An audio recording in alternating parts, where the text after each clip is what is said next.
오늘은 클러스터링 알고리즘에 대해서 설명을 할 거예요.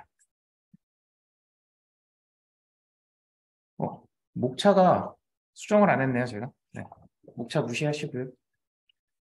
우선은 클러스터링 알고리즘은 옛날에 데이터 마이닝 처음에 할 때는 우리 지금까지 한 게 뭐냐면은 클래시피케이션 알고리즘이라고 해서 분류 알고리즘이었어요. 이게 뭐냐면은 이게 어떻게 보면은 제일 좀 흔하게 쓰이는 말로 슈퍼바이즈드 러닝이라고 해서 감독 학습이라고 얘기를 하거든요. 결과적으로 내가 너네한테 보여준 데이터, 보여줬다는 건 저희가 인풋 데이터를 보여줬다고 얘기를 해요. 알고리즘한테 보여준 데이터가 어디에 속하는지의 y-값을 갖고 있는 데이터를 저희가 슈퍼바이즈드 러닝 데이터라고 얘기를 하는 겁니다. 감독 학습이 가능하다. 그래서 이 알고리즘이 어느 종속값을 가져야 되는지 우리가 지금까지 한 거 보시면은 타임 시리즈를 할 때도 지금까지의 시계열을 가지고 다음 시계열이 정답이 있는 거고요.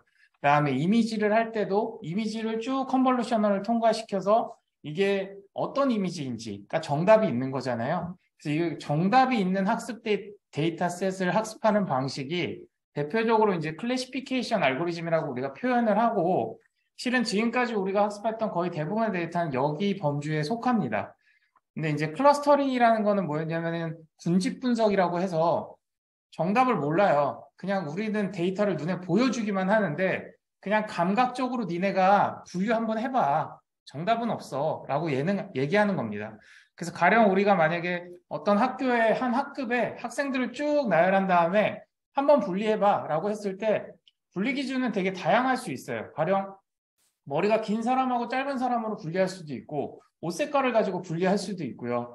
그 다음에 뭐 키를 가지고도 분리할 수 있고 다양하게 분리 기준들은 있습니다. 그래서 그런 다양한 분리 기준들이 있을 수 있지만 그런 것들을 이제 어떻게 하면은 조금 체계적으로 분류를 할 수 있을까, 군집을 만들 수 있을까라는 차원에서 만들어진 알고리즘이고요.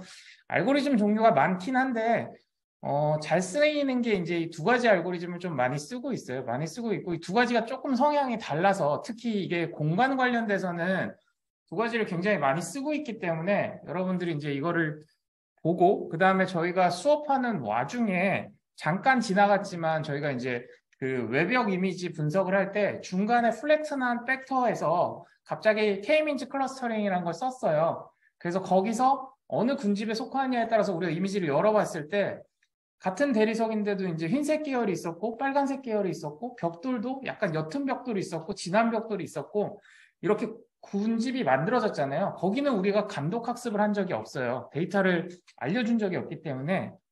근데 그렇게 스스로 해낸다. 그래서 여러분들이 이제 오늘은 그 클러스터링 알고리즘에 대해서도 보고 그 클러스터링 알고리즘을 순수하게 클러스터링 목적으로만 쓰는 게 아니라 알고리즘 중간중간에 이런 벡터들을 어떻게 구성해서 좀 더 다양한 분석 방법들을 마련할 수 있을지 이런 거에 대해서 같이 예시를 좀 보면서 공부를 하도록 하겠습니다. 네, 그래서 K-민즈 알고리즘이라는 게 먼저 나오는데 우선은 우리가 군집 분석을 할 때는 아까 말씀드렸듯이 이제 데이터를 보여줬다고 했잖아요. 그럼 데이터를 보여주면 우리가 이제 인풋에 X1부터 여러 가지 이제 값을 가진 하나의 레코드 셋 하나가 하나의 데이터가 되는 거고 그 데이터들을 여러 개 가지고 있으니까 그 여러 개를 가지고 이제 어떻게 하면 우리가 군집을 분석할까라고 했을 때 가장 편안한 방법은 다차원에다가 해당 데이터들을 뿌려보는 거예요. 그러면 이제 가령 우리가 이제 이거 같은 경우에는 인풋 값이 두 개인 거죠. X1과 X2가 두 개인 데이터 셋인데 이 데이터를 2차원이라는 다차원 평면에다 뿌렸더니 하나의 데이터는 결국에 X1하고 X2라는 두 가지 값을 가지고 있잖아요. 이 값을 가지고 좌표상에 뿌릴 수가 있는 거예요. 그래서 여기 보시면 이 회색점 하나하나가 데이터인 거예요. 데이터고 그럼 우리는 이 데이터들을 어떻게 하면 군집을 만들 수 있을까라는 고민에서 제안한 K-민즈 알고리즘이라는 거는 이 K-값을 선정을 해서 군집을 몇 개를 만들래? 라는 걸 먼저 물어보는 거죠. 먼저 물어봐서 우선 세 개를 만들어 보자라고 해서 군집을 던지면 아주 간단한 절차에 의해서 이제 이루어집니다. 아주 랜덤하게 세 개의 군집 포지션을 그 다차원 공간 안에 아무 데나 던져줘요. 랜덤하게. 아무 데나 던져주고 나면 그 다음 무슨 계산을 하냐면은 다시 각 점들, 데이터들 입장에서 이 세 개와의 거리를 다 계산해 봅니다. 각 데이터들이. 그런 다음에 나한테 가장 가까운 센트로이드, 우리가 이게 던진 세 개를 센트로이드라고 하는데 가장 가까운 센트로이드가 나는 빨간색이네. 그럼 난 빨간색 할래. 이렇게 빨간색으로 본인을 빨간색으로 지정을 하는 거예요. 그 다음에 얘는 여기 있는 점은 보니까 이 거리하고 이 거리를 계산해 봤더니 초록색이 가까워. 그럼 난 초록색 할래. 그래서 초록색으로 결정을 하는 거예요. 그렇게 하면 순서대로 보면은 우리는 세 개의 K민즈 센트로이드, 세 개짜리 센트로이드를 만들겠다. 그래서 세 개로 군집을 만들어 보겠다라고 한 다음에 랜덤하게 포지션을 던져보고 그 다음에 각 점들 입장에서 내가 어느 센트로이드에 소속되는지를 계산을 합니다. 이게 한 번의 절차가 진행된 거고요. 그런 다음에 센트로이드들 입장에서는 한번 움직여요. 어떻게 움직이냐면은 내 소속 점들의 중앙으로 이동을 합니다. 그러면 이 점들의 딱 중앙으로 위치를 하고 초록색들의 중앙으로 이동을 하고요. 그다음에 파란색들의 중앙으로 이동을 합니다. 그 다음에 두 번째 다시 어떻게 하냐면은 중앙으로 이동했으니까 어떤 일이 생기냐면은 여기 이런 점들 입장에서는 빨간색이 더 가까워졌어요. 초록색보다. 아까보다는. 그래서 나 그럼 소속을 바꿀래. 나 빨간색으로 바꿀래. 라는 걸 합니다. 그런 다음에 다시 한번 그렇게 바뀐 애들 사이에서 다시 중앙으로 이동을 해요.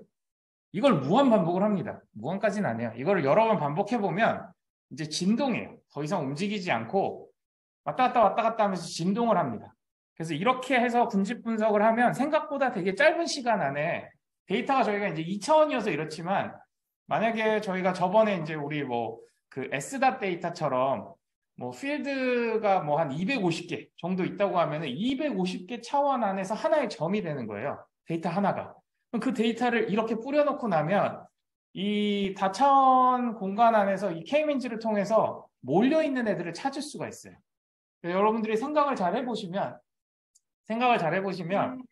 어떤 데이터는 이 공간이 결과적으로 이제 우리가 제공하는 모든 공간에 꽉 차 있진 않을 거예요. 모든 데이터가. 생각보다 데이터들은 어디 이제 뭉쳐 있을 거거든요. 왜냐하면 사람들도 보면 이제 키가 1m가 안 되는데 몸무게가 200kg씩 나가는 사람은 없잖아요. 결과적으로 이제 그런 건 불가능에 가까우니까 그런 과정에 의해서 비어있는 공간들이 굉장히 많습니다. 그래서 이 K민즈 알고리즘 같은 경우에는 실제 데이터들이 몰려있는 공간으로 잘 분포가 되고 잘 이동을 한다. 근데 이제 최초의 랜덤 센트로이드를 어디로 선정하느냐에 따라 가지고 약간 좀 많이 바뀌어요.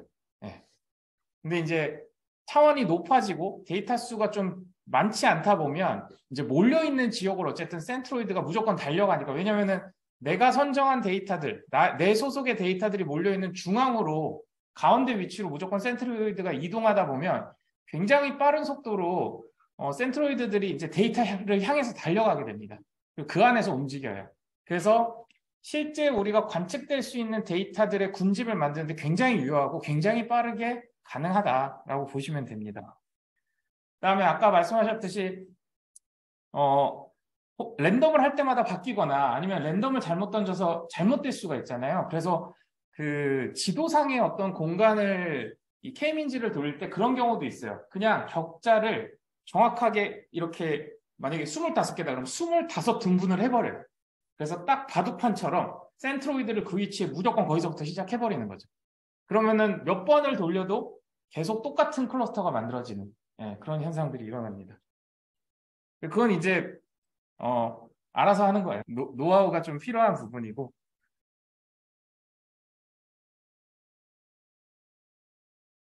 알고리즘 같은 경우 이게 거리를 계산할 때 이제 어떤 방식으로 거리를 계산할 거냐.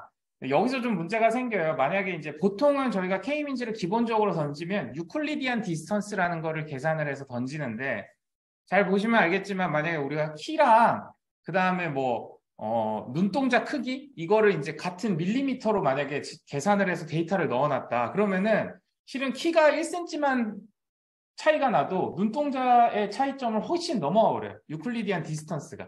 그러니까 모든 차원의 데이터가 같은 어떤 스탠다이징이 안 돼 있으면 이제 표준화가 안 되어 있으면 이제 특정 규모가 큰 데이터로 모든 그 군집이 몰려갈 수 있다. 그래서 이런 것들은 좀 배제를 할 필요가 있습니다. 특히 지도 같은 경우에는 괜찮아요. 지도 같은 경우에는 정확하게 이제 다 거리가 XY가 똑같으니까 괜찮은데 그렇지 않고 이제 데이터로 넘어갔다 그러면은 데이터들을 우리 뉴럴 네트워크 할 때처럼 이제 노멀라이즈 해주는 뭐 이런 과정들이 필요할 수도 있고 그리고 오히려 반대로 이 데이터 별로 중요하지 않아.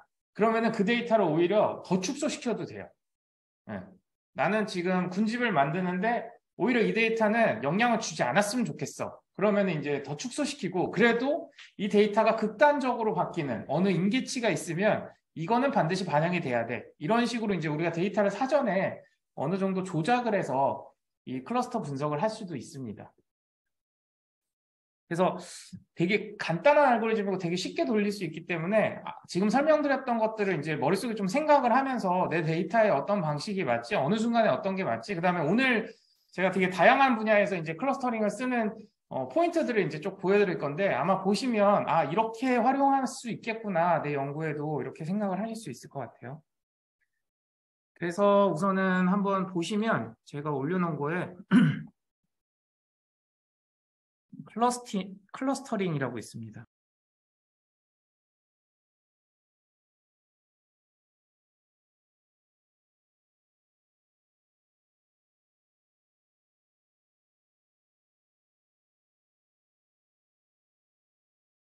제가 해봤는데 이 콜랩에서 그 차트에다가 한글 뿌리기가 되게 어렵더라고요.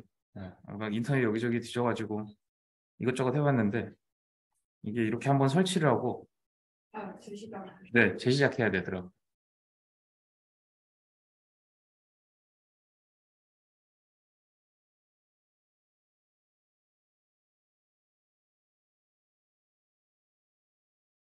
제가 보니까 수학 잘하시는 분들은 이 데이터 마이닝을 논문과 공식으로 다 이해하시는데 저희 같은 범인들은 이렇게 그냥 소스 코드 돌려보는 게 깔끔하고 좋습니다.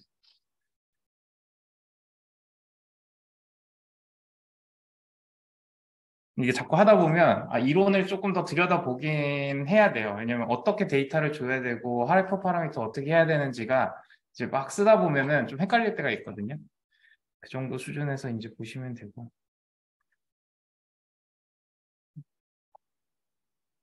데이터 다운로드 되나요? 제가 아까 막 급하게 올려가지고. 음. 그 연속 지적도예요. 제가 지금 한 게 그 서울 아마 송파구의 연속 지적도고 연속 지적도를 불러내서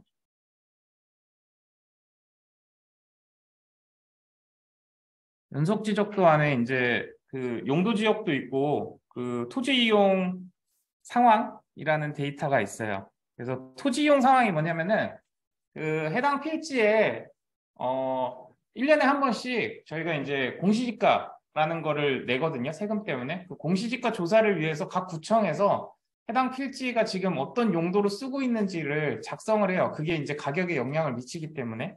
그래서 그렇게 조사한 데이터가 개방이 되어 있고 그 데이터를 가지고 이제 보시면은 지금 수집된 데이터에 이렇게 다세대 단독 아니면 도로로 사용 중이다, 업무다 이렇게 다 나와 있어요. 네, 이렇게 다 나와 있어서 저희가 이제 송파구의 무개동만 남기고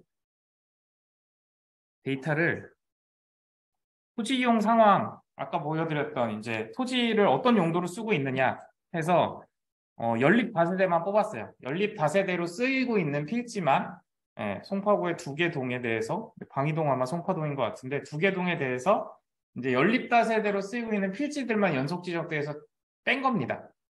지오판다스에서 이게 되게 쉽게 이제 빠지죠. 이렇게 뿌려지는 거고 보시면 이제 진한 파란색이 다세대, 이제 연한색이 연립. 네. 둘 다 공동주택인데 규모의 차이예요. 합산 규모가 200평이 되냐 안 되냐 차이고 이렇게 한 다음에 이제 이 센트로이드라고 해서 지금 이제 이렇게 이 폴리곤 모양을 갖고 있잖아요. 여기에다가 이제 지오판다스에서 센트로이드를 던지시면 이렇게 다 점으로 바뀌어요. 네. 점으로 바뀌면 이제 우리가 아까 봤던 이제 K민지 알고리즘을 돌릴 수 있는 데이터셋이 만들어진 거예요. 이제 우리는 연립다세대의 연속 지적도를 가지고 K민지를 돌릴 수 있는 XY 좌표를 얻게 된 겁니다. 그러면은 데이터셋 자체를 여기 보시면은 geometry x라는 거하고 geometry y라는 값이 있잖아요. 이제 이게 위경도 값인데 이 위경도 값이 메타 값으로 들어가 있어요. UTM이라서 메타 값으로 들어가 있는 거를 데이터셋으로 바꿔주는 거예요. 이게 인풋 데이터가 되는 겁니다. 지금까지 우리가 인풋 아웃풋 봤을 때 인풋 데이터 자체가 x, y 좌표가 된 거예요. 그게 숫자로 들어가진 거고 y 값은 없어요. 저희는 군집 분석을 할 거기 때문에 y 값은 없습니다. 그래서 데이터셋을 만들고 나면 x만 있고 y는 없는 데이터셋이 만들어져요. 모양을 찍어줬어야 되는데.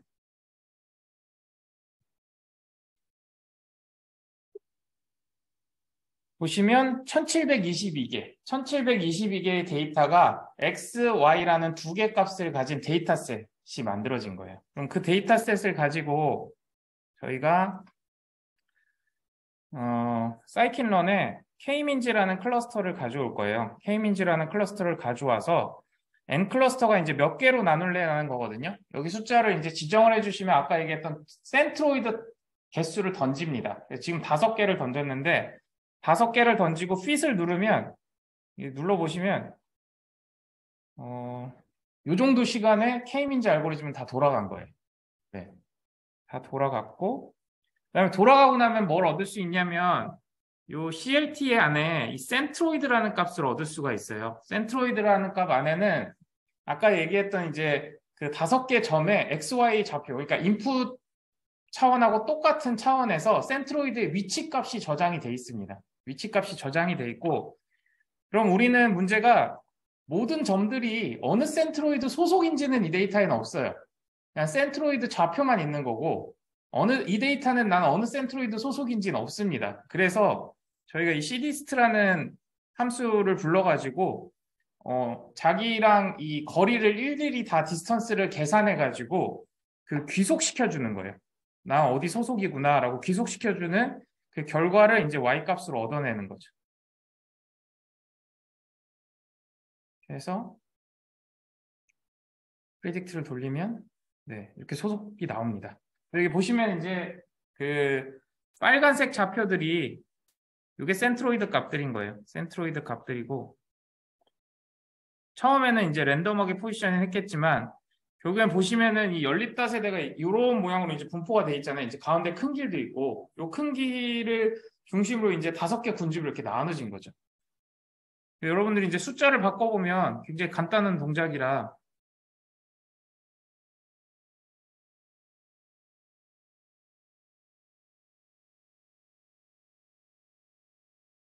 나는 한 10개쯤 나누겠다.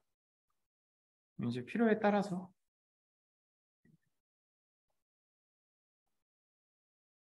네, 이렇게 10개로 나눠지는 거예요. 색깔 군집 자체가. 네. 그래서 뭐 저희 회사 같은 경우에는 그 연립다세대 시세 같은 거 낼 때 행정동 단위로 가격이 유사하지 않고요. 약간 이렇게 군집성을 띠거든요. 그래서 어떤 뭐 지하철역이 있는 사거리 같은 경우에 동이 4개가 붙어 있는데 그 4개의 지하철역 주변의 가격대가 되게 비슷해요. 그래서 그런 것들을 모을 방법으로 이 K민지 알고리즘을 씁니다. 그렇게 되면 이제 행정동이나 이제 큰 길 무시하고 다닥다닥다닥 붙어 있는 연립다세대들이 이제 하나의 클러스터로 모이게 되거든요. 그럼 클러스터별로 학습 알고리즘을 다르게 구성을 해주면 전혀 다른 이제 알고리즘이 지역별로 바뀌면서 좀 지역성을 띠면서 학습이 가능해집니다.